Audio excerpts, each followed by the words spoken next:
વાલિયામાં શ્રીમદ ભાગવત સપ્તાહને લઈ શ્રી રંગ નવચેતન મહિલા કોલેજમાં બેઠક મળી હતી। વાલિયામાં 25 થી 31 ઓક્ટોબર સુધી ગોહિલ ગ્રુપ દ્વારા શ્રીમદ ભાગવત સપ્તાહ કથાનું આયોજન કરાયું છે, જેને લઈ રવિવારે ગ્રુપના જયદીપસિંહ નરપતસિંહ ગોહિલની ઉપસ્થિતિમાં બેઠક મળી હતી, જેમાં કાર્યક્રમના આયોજનને લઈ ચર્ચા વિચારણા કરાઈ। જાણીતા કથાકાર રમેશ ઓઝા કથાનું રસપાન કરાવશે, સાથે જ ભવ્ય લોક ડાયરાનું પણ આયોજન કરાયું છે।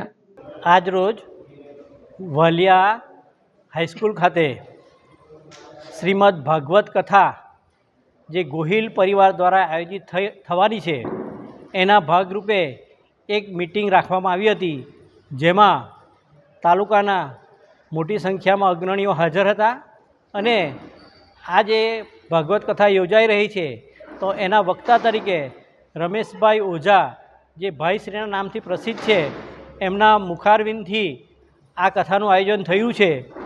તો આજુબાજુની જનતા જ્યારે 25 તારીખ 25/10/2025થી જે કથા શરૂ થઈ રહી છે તેનો ધર્મપ્રેમીઓ ખૂબ મોટી સંખ્યામાં લાભો લે। આપણે ગોહિલ ફાઉન્ડેશન દ્વારા શ્રીમદ ભાગવત સપ્તાહનું એક આયોજન કરવામાં આવ્યું છે। 25/10 થી 31/10ની ડેટ છે। ત્યાં ભવ્ય લોક ડાયરાનું બી આયોજન કરવામાં આવ્યું છે। તેમાં 26, 28, 29, 30 તારીખે આપણા ડાયરાનું આયોજન કરવામાં આવ્યું છે કે જેમાં નામી કલાકારો કીર્તિદાનભાઈ ગઢવી, માયાભાઈ આહિર અનેક કલાકારો અહીંયા આવવાના છે। તો અમારી વાલિયા તાલુકા તરફથી નમ્ર વિનંતી છે કે મેક્સિમમ લોકો આવો, પધારો અને પ્રસાદનું આયોજન કરો અને મેક્સિમમ લોકો અહીંયા પધારો।